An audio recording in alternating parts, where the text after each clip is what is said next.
नमस्कार आदाब दोस्तों। तो चलो आज फिर हम आप लोगों के लिए लाए देश और दुनिया की तमाम ताजा बड़ी खबरें, ब्रेकिंग न्यूज हेडलाइंस एक एक करके तमाम बड़ी खबरें आपके सामने रखेंगे। सबसे पहली और बड़ी खबर में आपको बताएंगे दोस्तों कि हरियाणा के अंदर होने वाले विधानसभा चुनाव वोटिंग से पहले एक और बड़ी हस्ती ने यह बता दिया कि हरियाणा के अंदर किस पार्टी की सरकार बनेगी। यहां पर कांग्रेस पार्टी की लहर चल रही है, यानी बीजेपी का सुपड़ा हरियाणा के अंदर साफ हो सकता है। इसको लेकर के एक और नया समीकरण और ओपिनियन पोल सामने आया है। आगे इसके आंकड़े भी हम आपको दिखाएंगे कि दरअसल हरियाणा में किस पार्टी का पलड़ा भारी और कितनी सीटों पर कौन सी पार्टी चुनाव जीत सकती है। साथ ही साथ अगली खबर में आपको बताएंगे दोस्तों कि गुजरात से बड़ी खबर आ रही है, जहां पर 36 बिल्डोजर 70 ट्रैक्टर ट्रॉली के साथ सोमनाथ के अंदर बड़ा बिल्डोजर अभियान चलाया गया है। ईदगाह मस्जिद समेत कई अवैध ढांचे बता करके कई धार्मिक इमारतों को ढहा दिया गया है। आगे हम आपको बताएंगे कि दरअसल ये सब कुछ क्यों किया गया है। साथ ही साथ अगली बड़ी खबर में आपको बताएंगे दोस्तों कि अयोध्या के अंदर बाबरी मस्जिद गिराने के आरोपी बजरंग दल के पूर्व संयोजक रमेश प्रताप सिंह के बेटे शक्ति सिंह का अपहरण करने के बाद उसको खत्म कर दिया गया है। किस तरीके से, आगे इसकी भी जानकारी देंगे। साथ ही साथ अगली बड़ी खबर में आपको बताएंगे दोस्तों कि बीजेपी और मोदी सरकार में केंद्रीय मंत्री निर्मला सीतारमण की बड़ी मुश्किलें।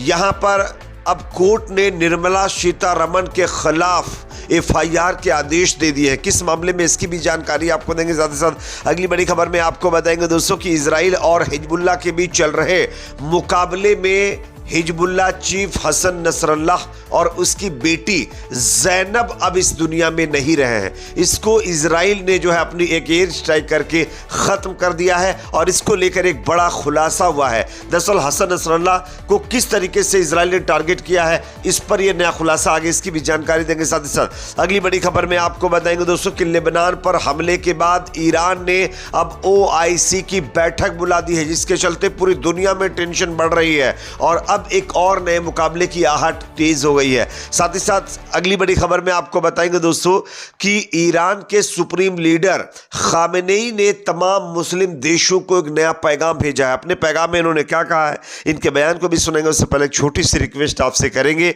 अगर ये वीडियो आपको पसंद आए तो इसको लाइक जरूर करिए दोस्तों। अगर आप भी चाहते हैं कि गाजा और लेबनान के अंदर सीज फायर होना चाहिए तो कमेंट सेक्शन में अपना फीडबैक दीजिए और हाँ, ज्यादा से ज्यादा वीडियो को शेयर करिए। बात करेंगे खबर की।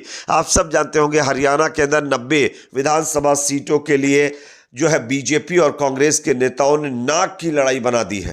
दोनों पार्टियों के दिग्गज रैली कर सरकार बनाने का दावा करते नजर आ रहे हैं। इस बीच स्वराज पार्टी के नेता और चुनावी विश्लेषक योगेंद्र यादव ने हरियाणा विधानसभा चुनाव को लेकर के एक बहुत बड़ी भविष्यवाणी कर दी है। स्क्रीन पर आप खबर देख सकते हैं। इससे पहले जो है उन्होंने लोकसभा चुनाव 2024 के नतीजों से पहले भी भविष्यवाणी की थी, जो लगभग सटीक साबित हुई थी। और हरियाणा चुनाव को लेकर के योगेंद्र यादव की एक और भविष्यवाणी सामने आई है। योगेंद्र यादव ने हरियाणा विधानसभा चुनाव को लेकर के 3 संभावनाओं का जिक्र किया है। उनका मानना है कि हरियाणा में कांग्रेस की लहर चल रही है। उन्होंने कहा कि मैं जमीन पर घूम रहा हूं, देख रहा हूं और उसके बाद कह रहा हूं। एक निजी टीवी चैनल से बात करते हुए कहा, हरियाणा चुनाव को लेकर संभावनाएं हैं। उन्होंने कहा कि पहली संभावना है कि कांग्रेस के पक्ष में हवा चल रही है। दूसरी संभावना यह है कि कांग्रेस के पक्ष में आंधी चल रही है। तीसरी संभावना है कि कांग्रेस के पक्ष में सुनामी चल रही है। योगेंद्र यादव ने कहा कि हरियाणा का चुनाव कांग्रेस के पक्ष में और बीजेपी के विपक्ष में जा चुका है और इसकी वजह कांग्रेस नहीं, इस चुनाव में शुरू होने से पहले 3 पार्टियों ने इसको लेकर लड़कर इसका फैसला कर दिया। वो है जवान, किसान और पहलवान। ये तीनों लोगों ने पहले ही फैसला कर दिया है कि हरियाणा के अंदर कांग्रेस के सिवा कोई पार्टी चुनाव नहीं जीत सकती है। कांग्रेस की सुनामी चल रही है और कांग्रेस पार्टी ही हरियाणा के अंदर सरकार बनाने जा रही है। तो कहीं ना कहीं बीजेपी का सुपड़ा यहां पर आप देख सकते हैं योगेंद्र यादव की भविष्यवाणी के मुताबिक होता हुआ नजर आ रहा है। बात करेंगे अगली खबर की, जो कि सामने आ रही है दोस्तों गुजरात के सोमनाथ से, जहां पर 36 बिल्डोजर से 70 ट्रैक्टर ट्रॉली के साथ सोमनाथ में एक बड़ा अभियान चलाया गया। मस्जिद, ईदगाह समेत कई अवैध ढांचे ध्वस्त कर दिए गए हैं। बवाल करने पर पुलिस ने 70 को पकड़ा, 1500 सुरक्षाकर्मी यहां पर तैनात किए गए थे। दरअसल क्या है पूरा मामला, स्क्रीन पर आप देखिए। मजहबी स्थलों जैसे ईदगाह और दरगाह को हटाने के दौरान कुछ लोगों ने इसका विरोध करने की कोशिश की, जिसके बाद 70 से अधिक लोगों को हिरासत में लिया गया गुजरात के सोमनाथ में। गुजरात के सोमनाथ शहर में हाल ही में अब तक की सबसे बड़ी अतिक्रमण विरोधी कार्रवाई की गई है, जिसमें प्रशासन ने अवैध रूप से बने कई मजहबी ढांचों को भी ध्वस्त कर दिया है। इस कार्रवाई में 36 से ज्यादा बिल्डोजरों का इस्तेमाल किया गया है।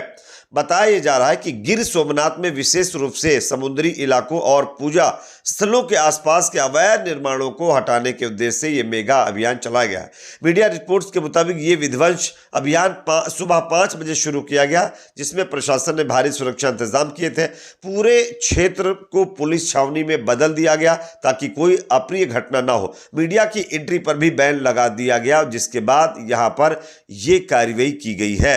लेकिन लोग सवाल ये कर रहे हैं कि हालांकि सिर्फ यहां पर मस्जिद और मदरसों जैसे ही धार्मिक स्थलों को टारगेट क्यों किया जा रहा है, आखिर इन्हीं के ऊपर बिल्डोजर क्यों चलाया जा रहा है। तमाम और अवैध तरीके से ढांचे बने हुए हैं, लेकिन उन पर कोई कार्रवाई नहीं की जा रही है। बात करेंगे अगली खबर की, जो कि सामने आ रही है दोस्तों। अयोध्या बाबरी मस्जिद गिराने के आरोपी बजरंग दल के पूर्व संयोजक रमेश प्रताप सिंह के बेटे शक्ति सिंह का अपहरण करके उनकी हत्या कर दी गई है दोस्तों, जिसके बाद पूरे जिले में सनसनी फैल गई है। बताया जा रहा है कि शक्ति सिंह के भाई विक्रम प्रताप सिंह की तहरीर पर पूर्व विधायक राणा किंकर सिंह के बेटे राणा रागेश प्रताप सिंह सहित 5 लोगों के खिलाफ अपहरण और हत्या का मुकदमा दर्ज किया गया है। और ये सब कुछ आप देख सकते हैं बीजेपी सरकार के शासन में हो रहा है। अगली खबर की बात करेंगे दोस्तों, जो कि सामने यहां पर आ रही है।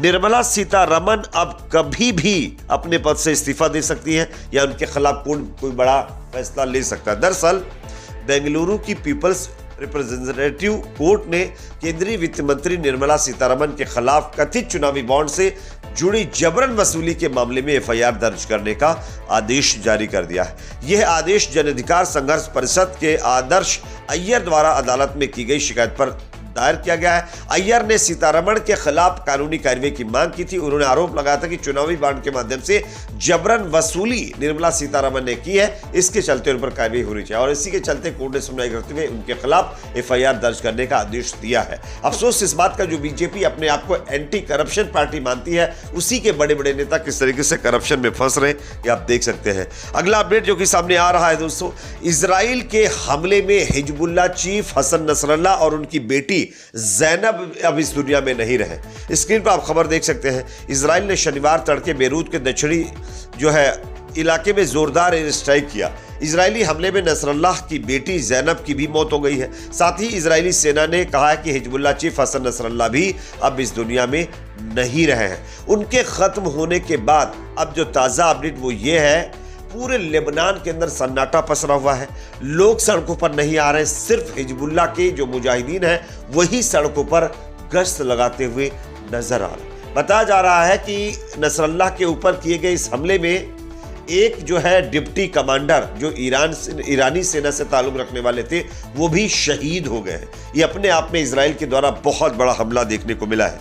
अगला अपडेट जो कि सामने आ रहा है दोस्तों, लेबनान के ऊपर हसन नसरल्लाह के हेडक्वार्टर के हमले के बाद हसन नसरल्लाह जिस तरीके से खत्म हुए, शहीद हुए, उसके बाद अब ईरान ने बड़ा ऐलान कर दिया। ईरान ने तमाम मुस्लिम देशों की बैठक बुलाई, यानी OIC की बैठक बुलाई, जिसके बाद पूरी दुनिया में इस बात की चर्चा हो रही है कि कहीं तीसरा विश्व युद्ध शुरू ना हो जाए। एक और खबर सामने आ रही है दोस्तों, ईरान के सुप्रीम लीडर खामेनेई की तरफ से अब तमाम मुस्लिम देशों से एक बड़ी अपील की गई है। उन्होंने कहा है कि सभी मुस्लिम एक हो जाएं, वरना एक एक करके सबको इजराइल खत्म कर देगा। सबको एकजुट होने की जरूरत है और आने वाले दिनों में तमाम देशों को ईरान एकजुट करके इजराइल के ऊपर धावा भी बोल सकता है। ऐसी खबरें सामने आ रही है। इस पर आप लोगों की अपनी क्या राय कमेंट सेक्शन में बताइए। वीडियो को लाइक शेयर, चैनल पर नए तो सब्सक्राइब जरूर करें।